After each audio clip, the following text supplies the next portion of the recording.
नमस्ते। चलिए 10 जनवरी 2026 की कुछ सबसे बड़ी और अहम खबरों पर एक नजर डालते हैं और समझते हैं कि इनके मायने क्या हैं। तो चलिए शुरू करते हैं। आज की सारी हलचल को हमने इन 4 हिस्सों में बांटा है ताकि हम पूरी तस्वीर को ठीक से समझ सकें। इसमें टेक्नोलॉजी की दुनिया की नई छलांग भी है और ग्लोबल लेवल पर जो कुछ बदल रहा है वो भी। तो सबसे पहले बात करते हैं इनोवेशन और भविष्य की, मतलब टेक्नोलॉजी कैसे भारत की तस्वीर बदल रही है। और इसमें हम 3 ऐसी बड़ी कहानियों पर नज़र डालेंगे जो हमें आने वाले कल की एक झलक देती हैं। तो सवाल ये उठता है कि भारत के भविष्य को ताकत कहाँ से मिलेगी? और इसका जवाब देखिए एक जगह नहीं है। ये ग्रीन एनर्जी, हमारी स्पेस टेक्नोलॉजी और जो हमारी नई डिजिटल पॉलिसीज़ हैं, इन सब के मेल में छिपा है। और ये सिर्फ हेडलाइंस नहीं है, समझिए, ये बहुत बड़े बुनियादी बदलाव हैं। तो चलिए शुरुआत करते हैं देश के ट्रांसपोर्ट सेक्टर में हुई एक बहुत बड़ी पहल से। जी हाँ, बिल्कुल सही सुना। भारत अपनी पहली फर्स्ट हाइड्रोजन से चलने वाली ट्रेन लॉन्च करने जा रहा है। ये सस्टेनेबल ट्रांसपोर्टेशन, मतलब टिकाऊ परिवहन की दिशा में एक जबरदस्त मील का पत्थर है। तो अब जरा इसकी डिटेल्स देखते हैं। ये ट्रेन चलेगी हरियाणा में जींद सोनीपत रूट पर। इसे बनाया है चेन्नई की इंटीग्रल कोच फैक्ट्री ने। और सबसे बड़ी बात, इसका ऑफिशियल लॉन्च 26 जनवरी 2026 को करने की तैयारी है। अब जमीन से आसमान की तरफ देखते हैं। इसरो भी 2026 की शुरुआत एक बहुत ही जोरदार मिशन के साथ कर रहा है। मिशन है PSLV-C62 और इसके जरिए अन्वेषा नाम का एक अर्थ ऑब्जर्वेशन सैटेलाइट भेजा जा रहा है। इसे बनाया है DRDO ने और ये सैटेलाइट डिफेंस, खेती और शहरों की मैपिंग जैसे कई जरूरी कामों में मदद करेगा। लॉन्च की तारीख है 12 जनवरी श्रीहरिकोटा से। और अब बात करते हैं एक और बड़े कदम की। ये देखिए, 100 करोड़ रुपए। ये वो रकम है जो तमिलनाडु अपनी नई डीप टेक स्टार्टअप पॉलिसी में लगा रहा है। इससे साफ पता चलता है कि तमिलनाडु उभरती टेक्नोलॉजी में लीडर बनने के लिए कितना सीरियस है। तो यहाँ सबसे अहम बात यह है कि ये सिर्फ पैसे लगाने की बात नहीं है, ये एक सोची समझी स्ट्रैटेजी है। लक्ष्य साफ है, AI, सेमीकंडक्टर्स और बायोटेक जैसे फील्ड्स में इनोवेशन को बढ़ावा देना और तमिलनाडु को इंडिया का सबसे बड़ा डीप टेक हब बनाना। तो चलिए अब आगे बढ़ते हैं अपने दूसरे सेक्शन की तरफ। नई नीतियां, नए रिकॉर्ड। यहां हम देखेंगे कि शासन और राजनीति के मैदान में क्या कुछ नया हो रहा है। ये जो आप देख रहे हैं, ये केरल में हुए एक बहुत बड़े कानूनी सुधार की आत्मा है। वायनाड में देश के पहले पूरी तरह से पेपरलेस जिला कोर्ट का उद्घाटन हुआ है। सोचिए, फाइलिंग से लेकर फैसले तक सब कुछ डिजिटल, कोई कागज नहीं। और अब एक पॉलिटिकल माइलस्टोन। ये जो 2 नाम और दिन आप देख रहे हैं, ये एक बड़ी कहानी बयां करते हैं। सिद्धारमैया जी ने डी देवराज उर्स के 2792 दिनों के रिकॉर्ड को तोड़ दिया है। 2793 दिनों के साथ अब वो ऑफिशियली कर्नाटक के इतिहास में सबसे लंबे समय तक मुख्यमंत्री रहने वाले नेता बन गए हैं। अब बात करते हैं दिल्ली की, जहां रेबीज से निपटने के लिए एक नया और सख्त प्लान बनाया गया है। इसमें 3 बड़े कदम हैं।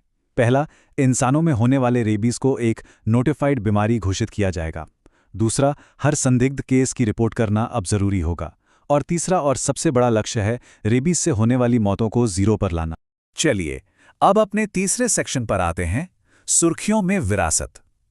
यहां हम उन खबरों की बात करेंगे जहां हमारी संस्कृति, हमारा इतिहास और हमारी पहचान आज के दौर में अहम भूमिका निभा रहे हैं। तो अगली खबर को समझने से पहले ये जानना जरूरी है कि ये GI टैग आखिर होता क्या है। GI का मतलब है ज्योग्राफिकल इंडिकेशन। आसान भाषा में कहें तो ये किसी खास जगह के प्रोडक्ट को मिलने वाली एक पहचान है, एक मोहर है जो बताती है कि ये असली है और इसकी क्वालिटी उसी जगह की वजह से।